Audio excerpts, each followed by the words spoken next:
Cuando vemos la silueta de la ciudad de Toledo, nos viene a la memoria que está buscando la trascendencia. Es algo así como se eleva al firmamento. Parece como una experiencia indescriptible el ver que esa silueta está en un lugar, diríamos, privilegiado. Y es tan privilegiado que hace que tenga una situación muy especial la ciudad de Toledo. Y no solamente ese peñón es especial, sino también es única su historia. Se puede considerar una ciudad con un sistema histórico ideal. Es algo así como uno de esos enclaves permanentes que aparecen en la historia y en la humanidad y que recuerdan lo que hace el hombre en el mundo. Tenemos que por la ciudad de Toledo han pasado varias culturas. Todas han dejado su sentido, su vida. En este programa nosotros vamos a señalar esta historia cultural, esta cultura histórica de la ciudad que está representada hoy en una publicación, en un libro titulado Rincones del Toledo desaparecido, de don Fernando Aranda Alonso, autor. Huella de nuestro tiempo les va a ofrecer este mensaje.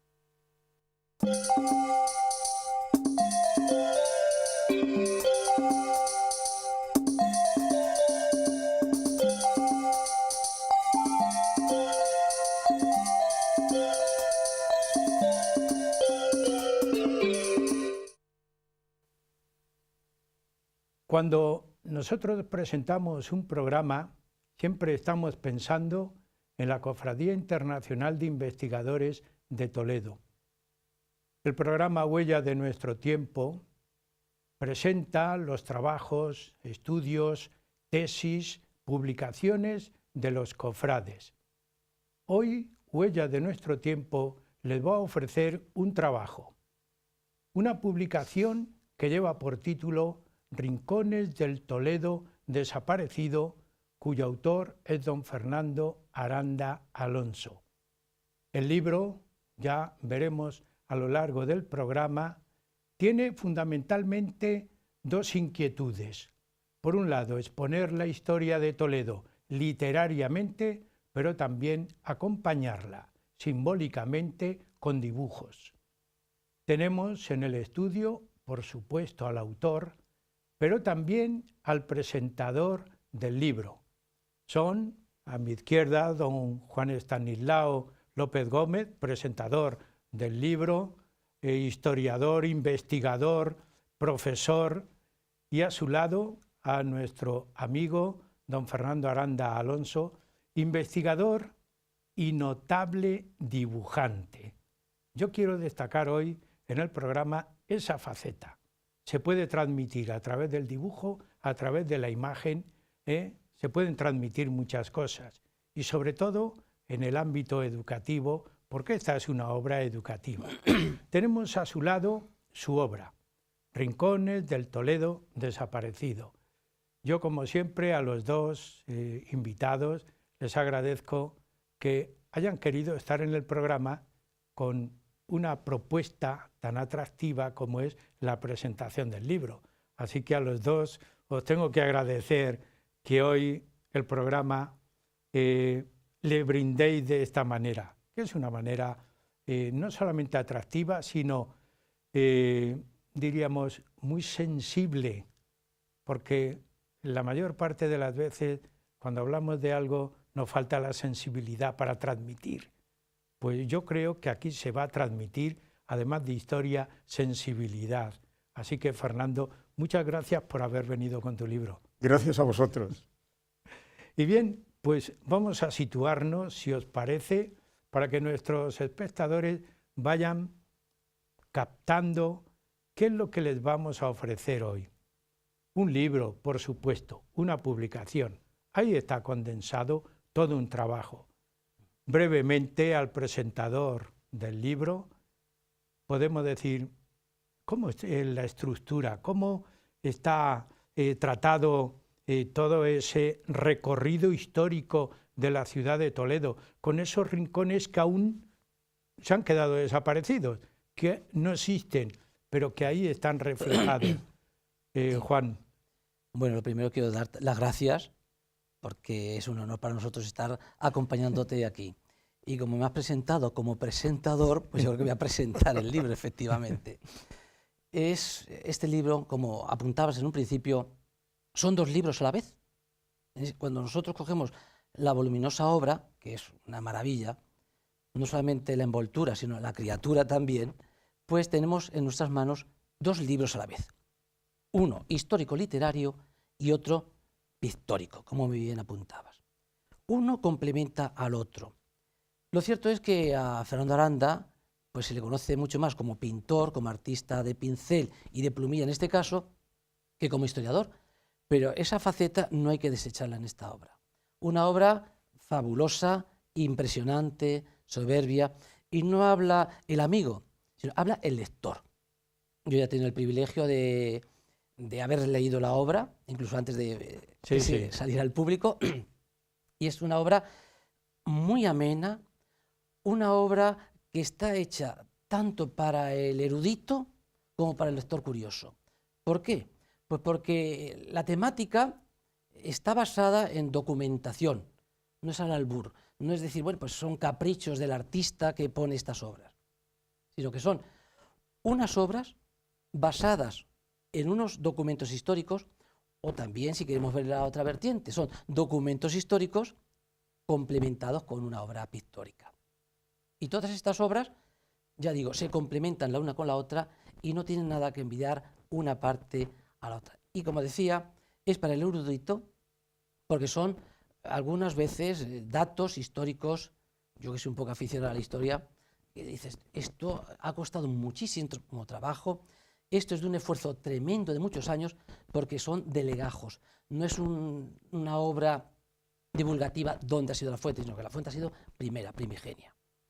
Y luego las pinturas, pues eso, no es rincones del Toledo desaparecido, pero lo que te diga son otros rincones del Toledo desaparecido, porque esta es la segunda parte de otra obra también muy voluminosa, que tuvo un éxito tremendo, como espero que esta obra también lo tendrá. Claro que máxime sí. en estas fechas, ¿sabes? Que son de Navidad, Claro, y sabes que nos encontramos supuesto. muchas veces, decir, ¿qué vamos a regalar? Pues este libro es de maravilla para estas Navidades, porque es, aparte de historia, es arte, y eso es, como decías, incrementar la sensibilidad a los toledanos, y los que no son toledanos, por este amor a esta ciudad milenaria. Yo creo que es una obra... Bueno, la introducción va por buen camino y ya me obliga a preguntar al autor.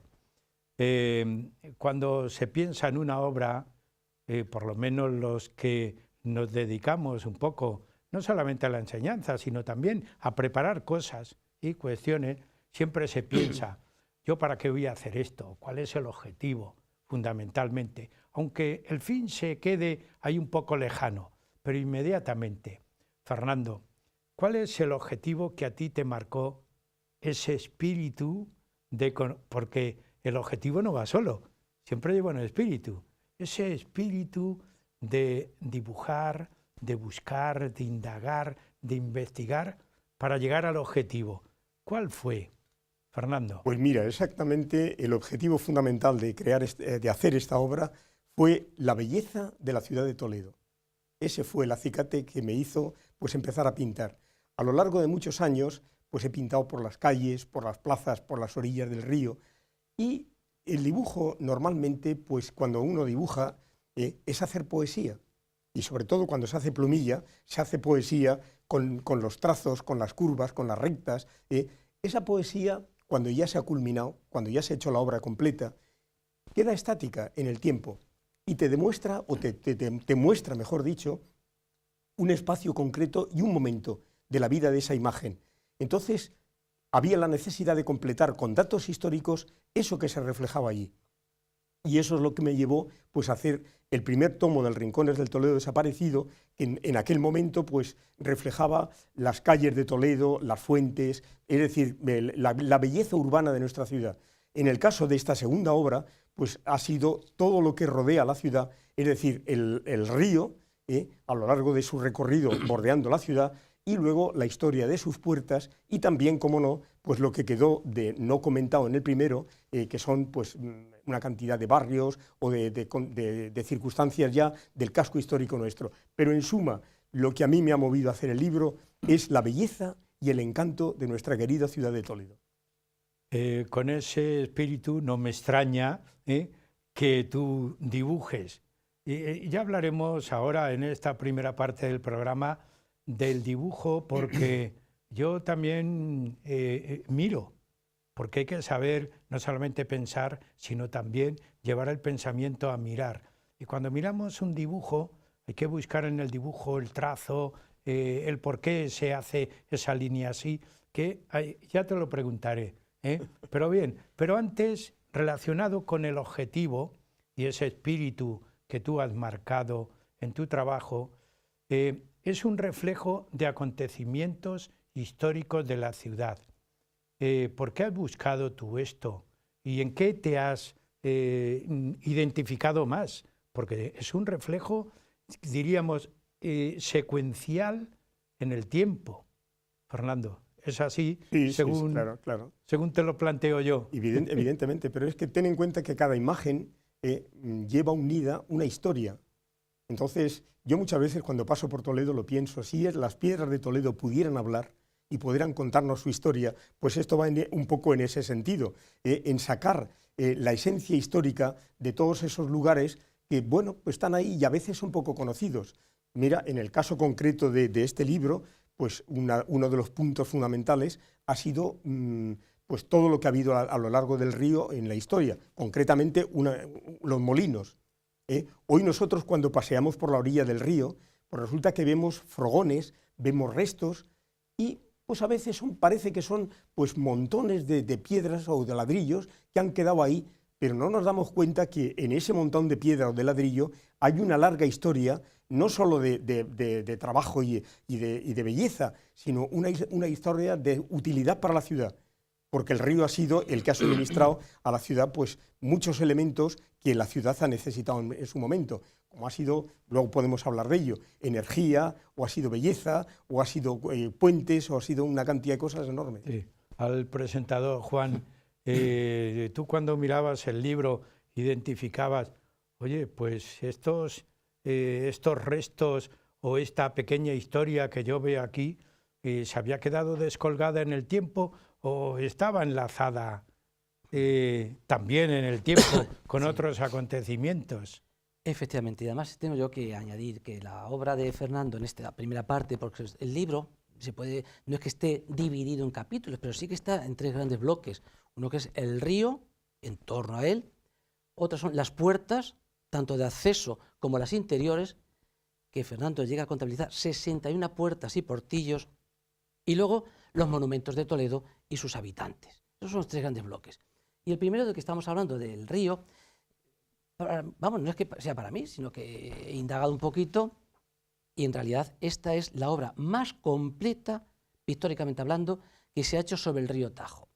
Bien, es verdad que el Tajo, bueno, pues siempre hemos hablado de que el Tajo, los toledanos vivimos a espaldas del Tajo, el Tajo nos ha dado la vida, pero artísticamente se ha representado muy pocas veces.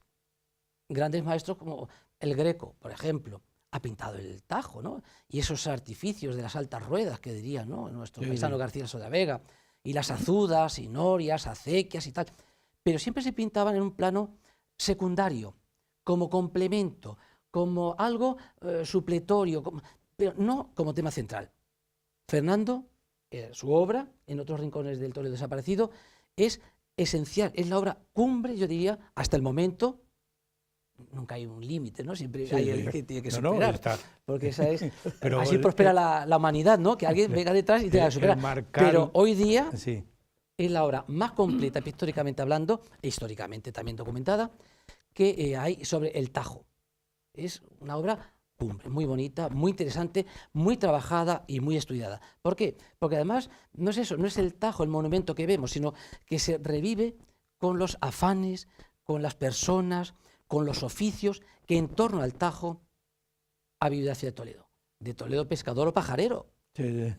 Hoy eso solamente algunas personas lo dicen. ¿Y por qué era eso? No es como era un deporte de pescado, no, no. Antes Toledo vivía del Tajo. Los barqueros, la ranera, que a algunos todavía no suena el nombre, ¿no?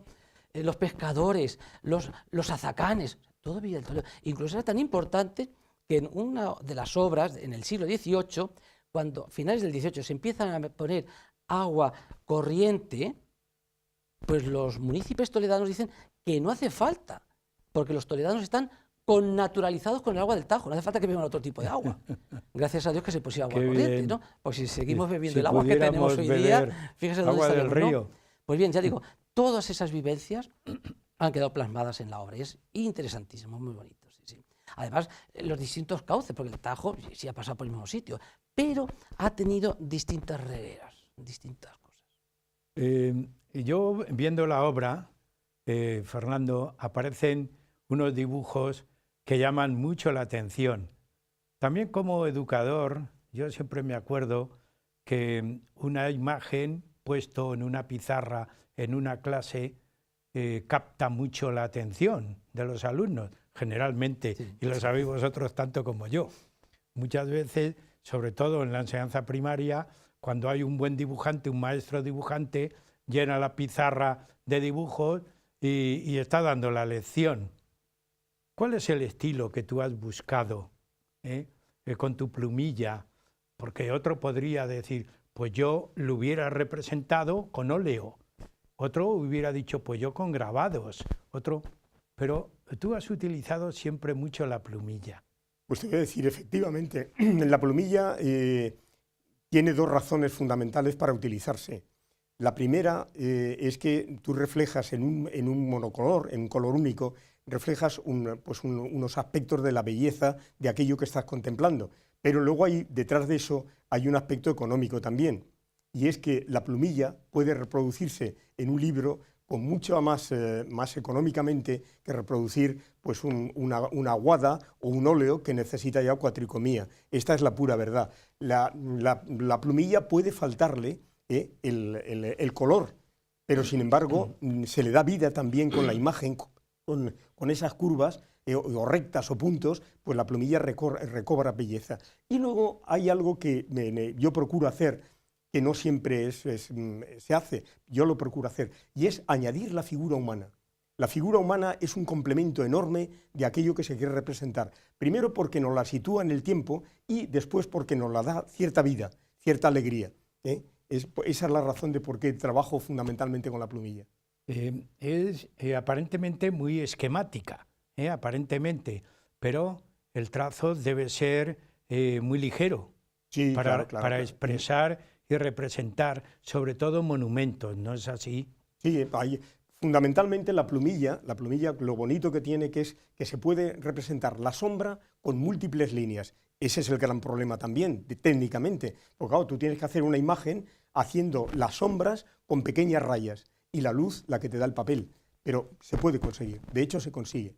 No, ya vemos, y según se está hablando, ahí vemos alguna imagen. Si nos lo puede repetir, Juanjo, la anterior, una imagen en donde había una figura. Sí, una figura. Concretamente es el baño de la cava, y la princesa Cava bañándose y el rey pues en el cañaveral. Eso es una leyenda. El libro contiene, además de todo esto, contiene también alguna leyenda, porque realmente la leyenda es una riqueza de esas zonas del río o de la ciudad, que aunque no son historia, pero sin embargo forman parte de lo que es el patrimonio de nuestra ciudad, y esa es una de ellas, la leyenda del baño de la cava. Muy interesante, el rey ahí montado a caballo en esa actitud. ¿Qué representaría eso? Bueno, Fernando? Representaría el momento en que la cava se está bañando en el río, la hija del conde don Julián, el gobernador de Ceuta, y cuando aparece el rey don Rodrigo, que está con el halcón cazando en medio de la orilla del río, y aparece esa figura femenina de la que él queda cautivado. Pues eso es lo que refleja esa imagen. Bueno, estamos en esta primera parte un poco esbozando todo lo que es la estructura del libro.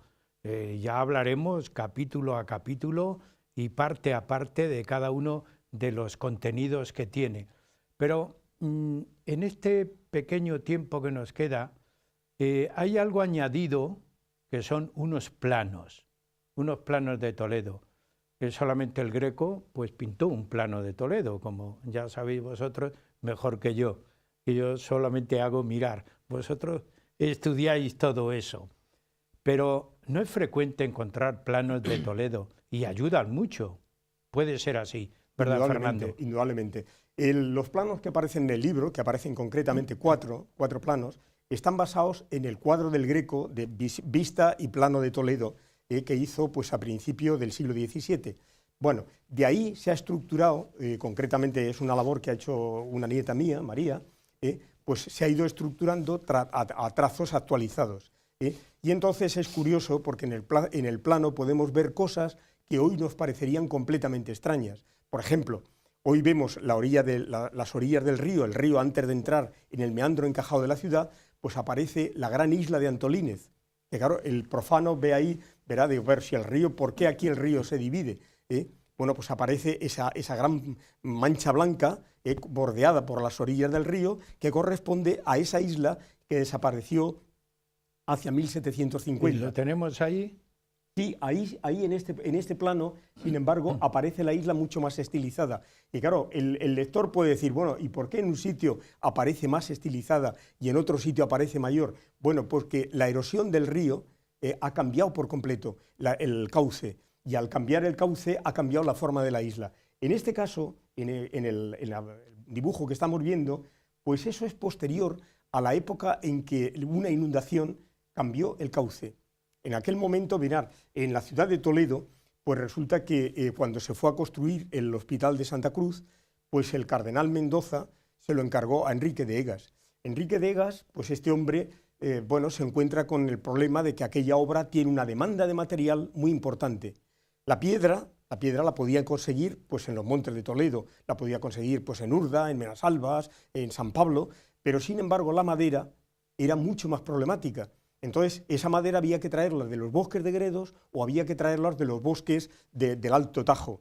Entonces, claro, el problema de traerla en carretones era costosísimo por la lejanía. Y a este hombre se le ocurrió pues, la idea de utilizar los gancheros. ¿Qué eran los gancheros? Aquellos hombres que cortaban en los bosques de Alto Tajo, que habían lleno de sabinas, de pinos, de lauricios, cortaban la madera, la tiraban al río y era el río el que se encargaba de transportar a través de su cauce la madera hasta Toledo. Y al llegar a Toledo, pues se almacenaba cerca de la estación. Bueno, pues un buen día aconteció que el río venía seco prácticamente. Había una sequía enorme y venía con muy poco caudal. La madera estaba colocada en el arroyo del Aserradero, que es el que baja de Olías, y estaba toda apilada allí. De buenas a primeras llovió mucho en el Alto Tajo, una lluvia muy intensa. Aquella lluvia pues vino como una inmensa avalancha. Cuando esa avalancha llegó al Aserradero, rompió las sujeciones con los que los troncos estaban sujetos, los reflotó y los lanzó contra la presa del Corregidor, que aparecía ahí en este dibujo que hemos podido ver, rompió la presa y al romperla, porque los lanzó con toda la fuerza, como yo os digo, como si fueran torpedos, pues entonces ¿qué pasó? Que el cauce del río tomó una dirección mucho más recta y en lugar de pasar barriendo el barrio del Arrabal, pues lo cortó. Y entonces, claro, el río pues se quedó en un cauce mucho más recto y la isla de Antolínez quedó variada, mira, aquí lo podemos ver perfectamente, la isla de Antolínez quedó mucho más alargada de lo que estaba anteriormente. O sea que, como vemos, pues el río ha hecho también este cambio de fisonomía de su propio cauce. Es decir, esos mapas se incorporan al libro. Efectivamente. Y tú has considerado que era motivo suficiente para que el toledano que vea el libro, que tenga el libro, piense, bueno, hasta el río se ha modificado. Claro, claro. De una manera natural.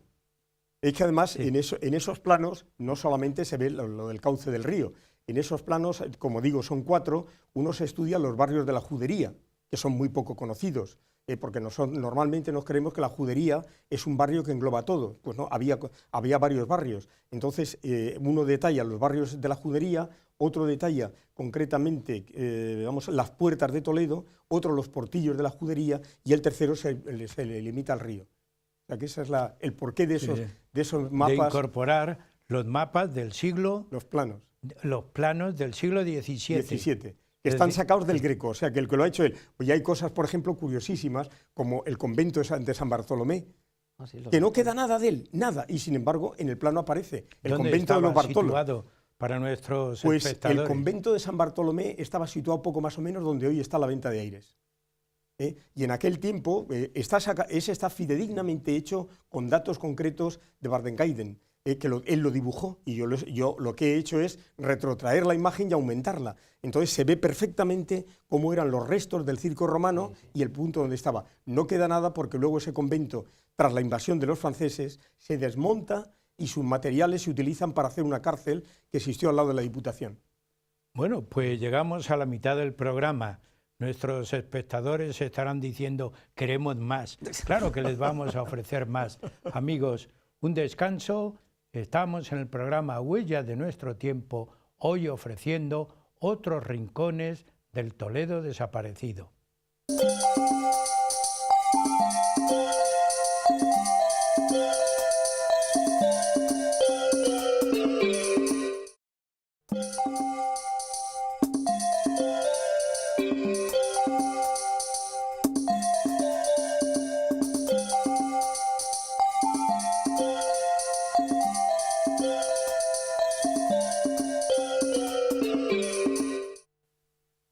Continuamos en el programa Huellas de nuestro tiempo, que hoy les está ofreciendo la publicación de don Fernando Aranda Alonso, libro titulado Otros rincones del Toledo desaparecido. Tenemos en el programa invitado, por supuesto, al autor, don Fernando Aranda, y también al presentador del libro, don Juan Estanislao López Gómez. En la primera parte del programa hemos hablado de la estructura, de los motivos, del objetivo, de ese espíritu que aparece, el espíritu toledano que aparece en el libro. Hablábamos de sensibilidad. Continuamos con la misma idea. Hay que tener sensibilidad para poder dibujar algo, captar un momento histórico y transmitirlo. Pues con esta idea vamos a iniciar esta segunda parte. Yo voy a preguntar a nuestros invitados ya más detalladamente las partes que tiene el libro. Fundamentalmente hay 3 grandes bloques para que nuestros telespectadores vayan pensando. Hay un gran bloque en donde Río y Toledo son hermanos. Diríamos, no se puede entender Toledo sin el río, y cuando se habla del río Tajo, uno no se acuerda de otros lugares de su cauce, pero sí de Toledo. Una primera parte. Una segunda parte hablaremos de todo ese cúmulo de puertas que hubo, tanto exteriores como interiores, pero también hay un tercer grupo. Fernando, ¿a dónde nos llevará ese tercer grupo? Adentro de la ciudad. Dentro de la ciudad, a sus barrios o a determinadas cosas como la sinagoga, es decir, mezquitas. Empezamos en el exterior hacia el interior. Pues bien, vamos al exterior. Río y Tajo, Tajo y Río, Tajo y Toledo, Toledo y Tajo van juntos, hermanados. ¿Qué destacamos del río? Pues mira, lo primero que Toledo tiene que destacar referente al río es que la ciudad de Toledo debe su origen al río y a la geomorfología que ha originado su cauce. Fíjate, el río Tajo llega hasta Toledo, estamos en el curso medio alto del río, y llega hasta Toledo haciendo un conjunto de meandros, de grandes meandros, que es el desarrollo de su cauce a través de la gran llanura aluvial. Pero cuando llega a Toledo se encuentra con unos cerros del terciario que son fáciles de erosionar, pero sin embargo el río, en lugar de erosionar esos cerros, da un brusco giro a su derecha y se mete en la hoz encajada que forma el río alrededor de la ciudad y que es pues un paramento de roca y de piedra donde va su cauce completamente encajonado. ¿Qué ocurre con ese fenómeno? Pues acontece que el río viene con una velocidad, pero cuando el río va a entrar en ese cauce, al tener que reducir su caudal a una zona mucho más pequeña, el volumen de agua pierde velocidad. Y al perder velocidad, el agua empieza a decantar todo aquello que lleva en suspensión. y delante del puente San Martín, del puente de Alcántara, entre Alcántara y la presa de Safón, esa decantación es lo que produjo una sedimentación y un inmenso vado. Ese vado fue el origen de Toledo. ¿Por qué? Pues porque era un vado donde los animales cruzaban, los humanos cruzaban porque había mucha facilidad, y sin embargo tenía la ciudad al lado, en la zona del Miradero, desde donde se podía perfectamente vigilar ese punto para la caza o para el control humano. Eso fue lo que dio origen a nuestra ciudad. Luego ya esos pobladores del Calcolítico, que fueron en la época esta del Calcolítico, cuando llegan aquí, pues se van trasladando más al interior, como al Cerro del Bú. Pero el primer punto es la zona del Miradero. Luego, ¿qué ocurre? Pues que el río Tajo ha servido pues, para cantidad de cosas. Hay que tener en cuenta que antiguamente no había motores. El hombre necesitaba, la única fuerza motriz que tenía era la fuerza del agua del río. Y había que hacer azudes, había que hacer azudas, había que hacer batanes, había que hacer molinos, y todo eso era fundamentalmente del río. E independientemente, el río ha sido el gran foso que ha defendido la ciudad. Yo, aunque sea una pregunta más indiscreta, cuando se escucha la palabra azud, normalmente hoy no utilizamos el término. ¿No es así, Juan? Yo te voy a decir una cosa, las azudas, Juan es especialista en azudas. Juan, ¿qué es un azud? ¿Qué Pues significado tiene? Es una gran rueda con unos vasos de barro, que son los cangilones, que movido por la presión y la corriente del río, va elevando el agua a las zonas elevadas para regar campos y arboledas con artificios de las altas ruedas, que diría Garcilaso de la Vega en la Égloga III. Y esto tuvo mucha importancia pues, a finales de la Edad Media, sobre todo en el Renacimiento, cuando Garcilaso empieza a contar estos cangilones, estas grandes ruedas de unas huertas que van a ser importantísimas, como nos acaba de decir Fernando, con esta sedimentación, hasta el punto de que Toledo en el siglo XVI será más conocido por los productos que hay en sus huertas que por la misma ciudad, porque hoy el concepto de monumento no es el mismo concepto que se tenía en esos momentos. Claro. Eran llamativos. Incluso Cervantes, en su obra La Ilustre Fregona, pues nos habla de que hay unas cosas que hay que ver en Toledo fundamental. Dice el sagrario, el artificio de Juanelo, que es otro tema también importantísimo, cómo subimos el agua hacia Toledo, y luego si parece hablamos de la defensa, porque es importantísimo también como elemento defensivo, Las Vegas y la Huerta del Rey. O sea, de las 5 cosas que menciona Cervantes, 2 son Las Vegas y las Huertas del Rey. ¿Por qué? Pues porque aquí se van a dar unos productos importantísimos, interesantísimos. No olvidemos que con la expulsión de los moriscos granadinos con Felipe II, cuando dispersa por toda Castilla, a Toledo vienen mucho. Y son grandes maestros en el arte de la huerta. Entonces van a incrementar la sabiduría de los hortelanos toledanos primigenios que había aquí. Sí. Serán famosos los membrillos. Qué Voy a decir una interesante. serie de productos que ya dicen, bueno, esto lo había en Toledo, los membrillos, que dicen los documentos del 16, llegan intactos hasta el cabo del mundo e la India. O sea que los membrillos de Toledo llegaban para allá. Las famosas berenjenas, que dirán las venenosas berenjenas. Cide jamete benengeli. Por ahí Cervantes, que es en el Alcaná, un barrio que además también pinta Fernando, como autor del Quijote. Cide amete benengeli, Cide señor, Cid, amete, amet, benengeli, berenjenero. ¿Por qué? Pues porque en Toledo tenían fama los habitantes que comían muchas berenjenas. Un producto que no estaba muy extendido. En un principio era para animales, alimentos de animales. Pero los judíos lo toman para su gastronomía. De ahí que cuando a un cristiano toledano, más si era cristiano viejo, le querías insultar, le tenías que llamar berenjenero. Y a los toledanos se llamaban berenjeneros por las berenjenas que se tomaban de estas huertas. Qué interesante. Eran famosos los cardos toledanos. Y además dice Pisa que son los mejores del mundo. También es un poco Claro. hiperbólico, ¿no? Pero ¿quién no ha oído hablar de los albaricoques de Toledo? De hueso dulce. Todos estos productos pues eran de las huertas regadas frutos del Tajo. Y muchos más productos, ¿no? Pero estos son los más llamativos. Fernando, Acaba de decir, Juan, el artificio de Juanelo. Sí, bueno, el artificio de Juanelo, el Tajo ha tenido dos grandes, ha sido pues origen de grandes cosas para Toledo, pero una de ellas ha sido el artificio de Juanelo y otras han sido las clepsidras. El artificio de Juanelo pues era la gran obra de ingeniería, como fue anteriormente el acueducto romano. Para mí, el acueducto romano, el artificio de Juanelo y las clepsidras son los tres puntos fundamentales de nuestro río en cuanto a ingenios. El artificio de Juanelo era un sistema mediante el cual se subía el agua del río hasta el Alcázar.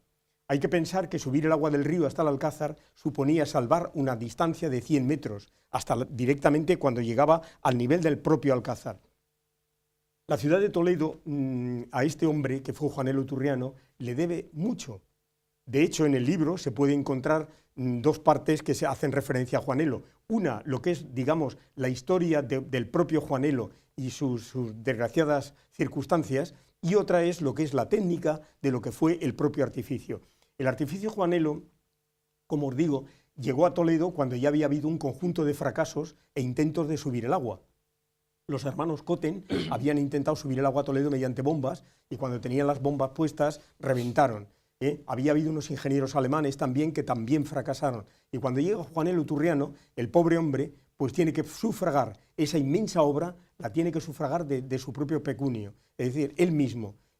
Y cuando consigue subir el agua, cuando llega el 150% de lo que él había previsto, se encuentra con la desagradable sorpresa de que no le pagan, porque el agua se quedaba en el Palacio Real, en el Alcázar, y a la ciudad de Toledo, pues prácticamente si pudiéramos no le ver ese dibujo, es muy interesante. Es interesante, se puede ver perfectamente porque además él no subía mediante presión, sino que lo subía mediante un medio mecánico.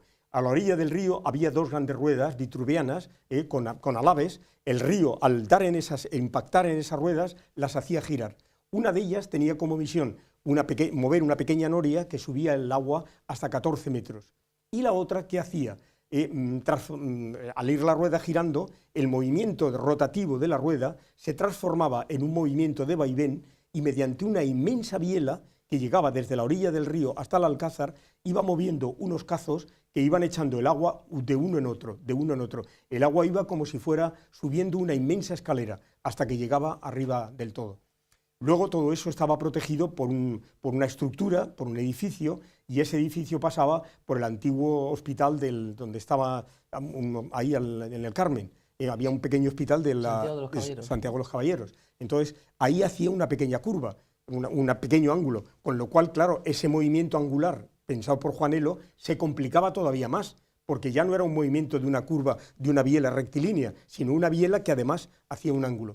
Y luego otra cosa importante del Tajo han sido las clepsidras. Desgraciadamente hoy no conocemos prácticamente casi nada. ¿Pero qué significa el término? El vocabulario clepsidra, es importante. Pues es un término que es un nombre propio. Hubo un gran toledano que se llamó Azarquiel, que Azarquiel, curiosamente, quiere decir, le llamaban así porque tenía los ojos azules, y fue un toledano, un ingeniero físico, matemático, fantástico. Bueno, pues este hombre conoció que en la ciudad de Ariz, en la India, pues existía una fuente que medía las fases de la luna y las horas del día.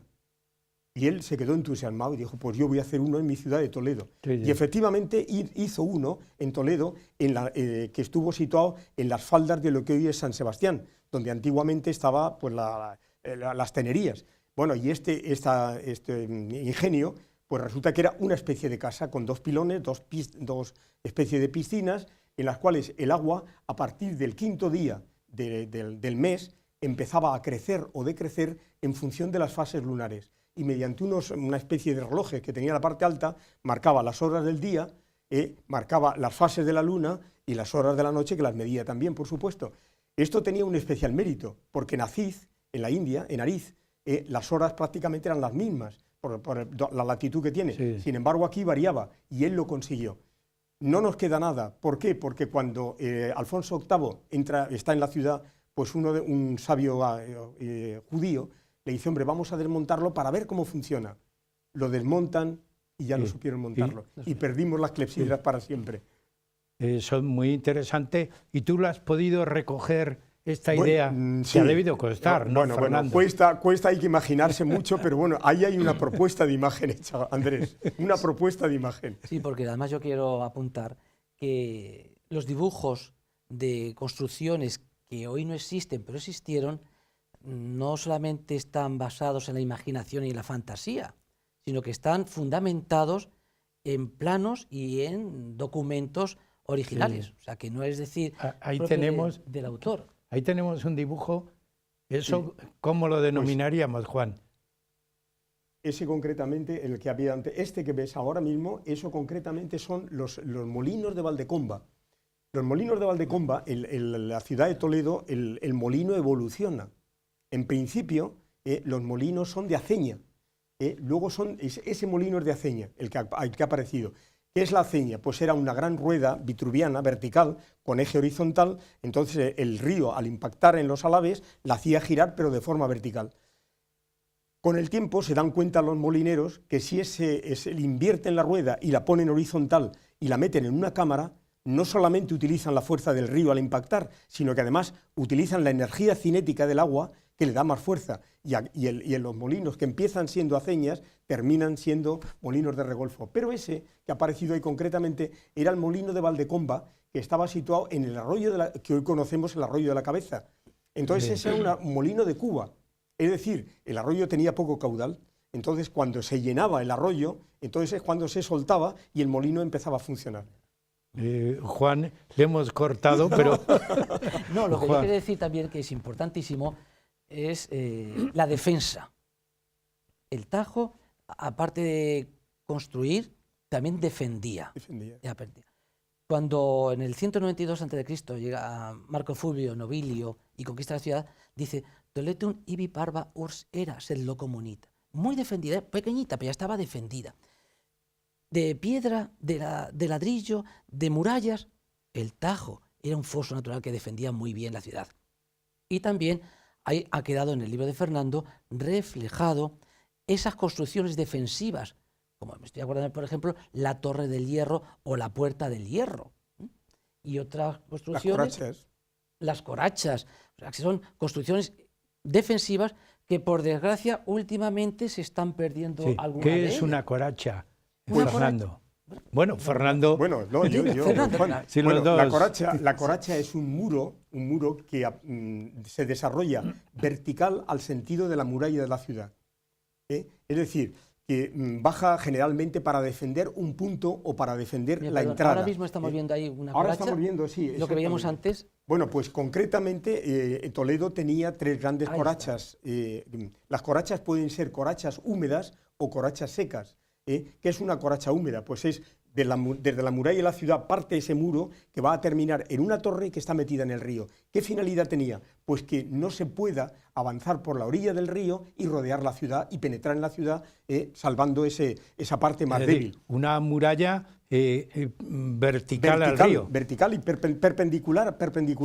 a la muralla de la ciudad y que va a terminar en el río. Sí. Hoy podemos ver con toda perfección la coracha de San Martín, la del Baño de la Cava, que se conserva perfectamente. Sin embargo, había otras 2 que estaban situadas, una en el puente de Alcántara, que es ese torreón que vemos todavía allí, y la otra que estaba en 12 Cantos, que le vemos también a la orilla del río. Cuando damos la vuelta al valle, vemos todo ese resto de piedra tan grande como una ventana. Eso era una coracha. Vamos hacia el interior de la ciudad, aunque sea de una manera muy breve dentro de este espacio, las puertas fundamentales que tenía el casco histórico, primero exterior y luego interior, esas puertas fundamentales, Fernando. Juan o yo.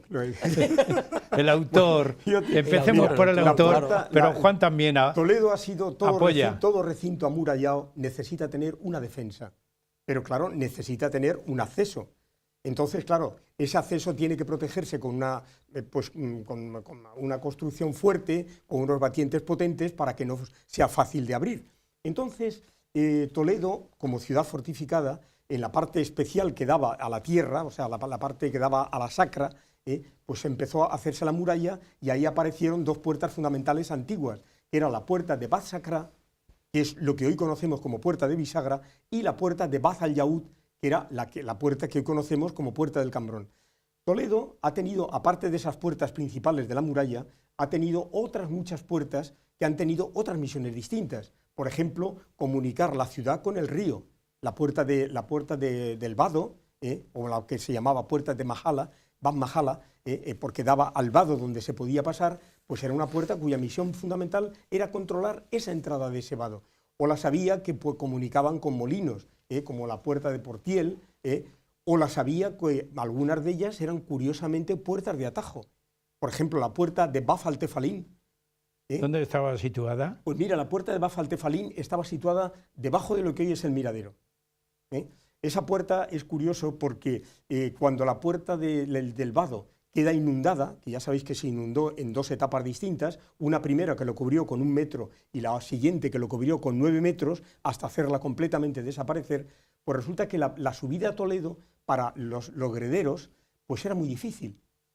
Diréis, bueno, ¿qué tenían que ver los grederos? Pues los grederos eran personajes que traían a Toledo un mineral que se llamaba la bentonita.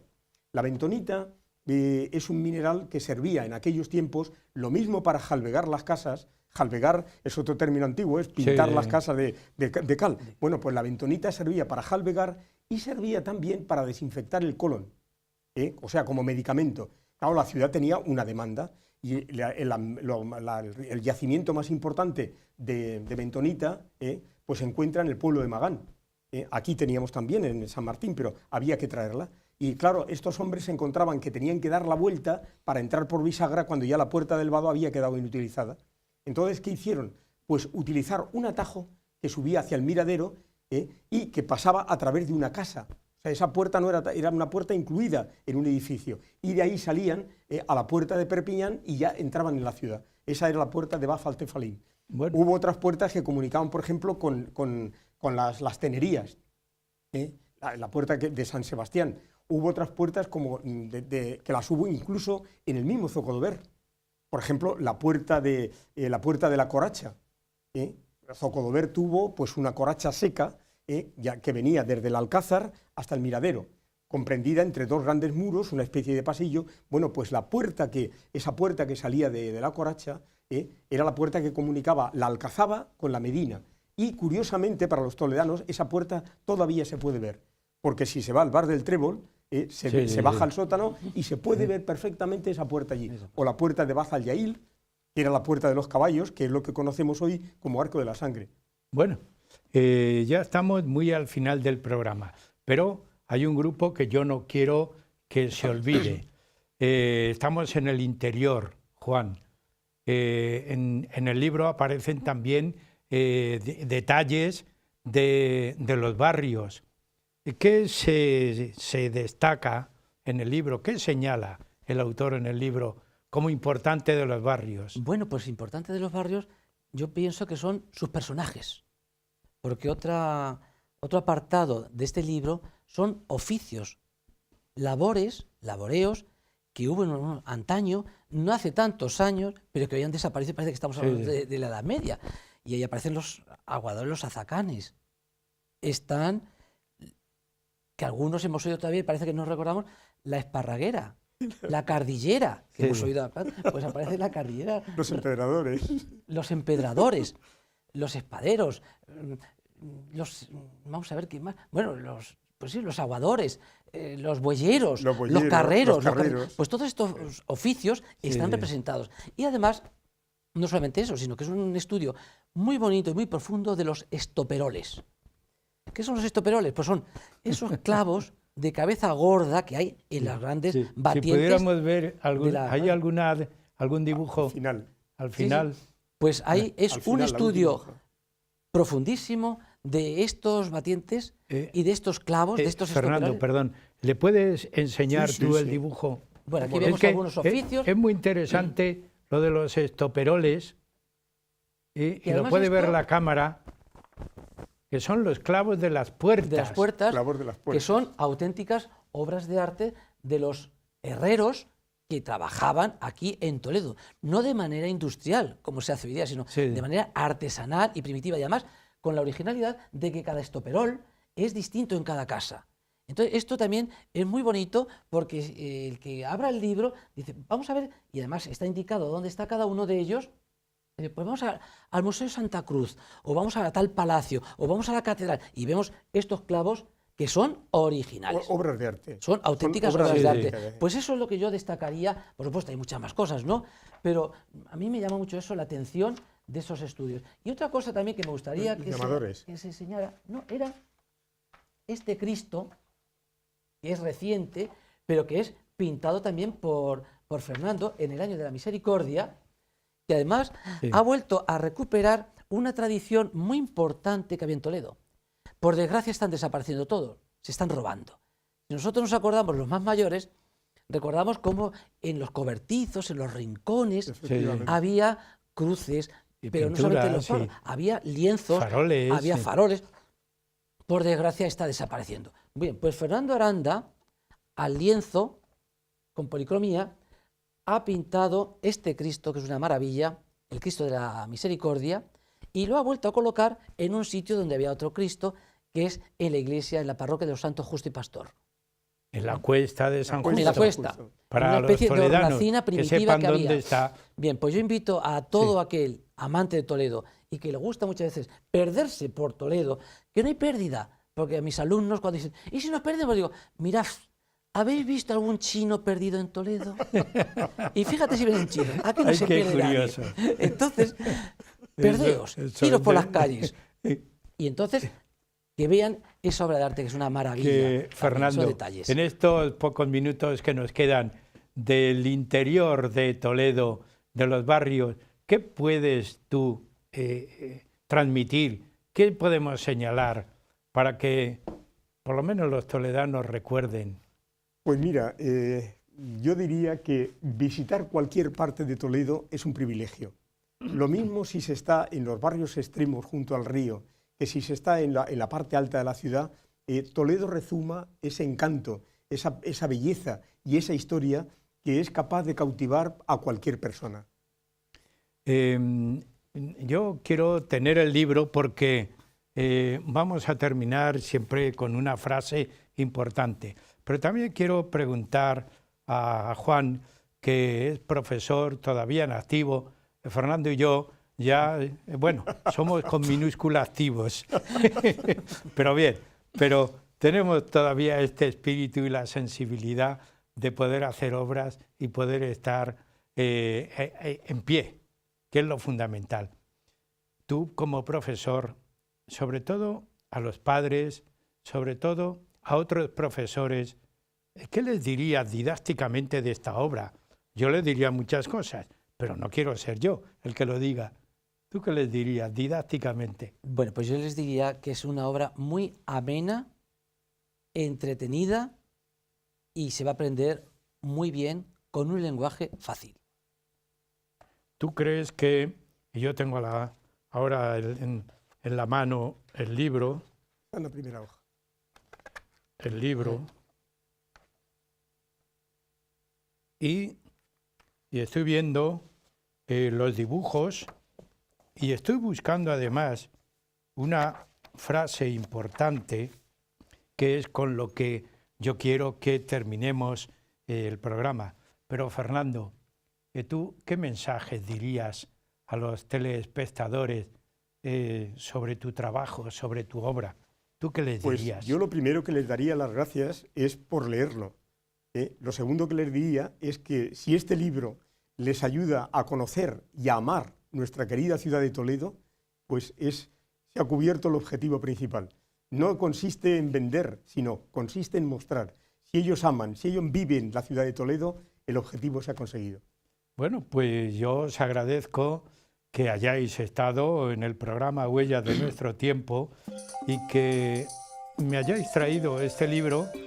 No solamente es grande en cuanto a volumen, sino también es grande en cuanto a contenido, porque lo habéis expuesto muy bien.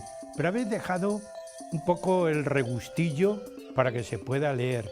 Y yo, amigos, quiero terminar el programa haciendo alusión a una frase de Cervantes que el autor del libro lo ha puesto aquí y que la quiero leer textualmente, que dice así: Toledo, solar hispano, crisol de la raza íbera, dichoso aquel que naciera español y toledano.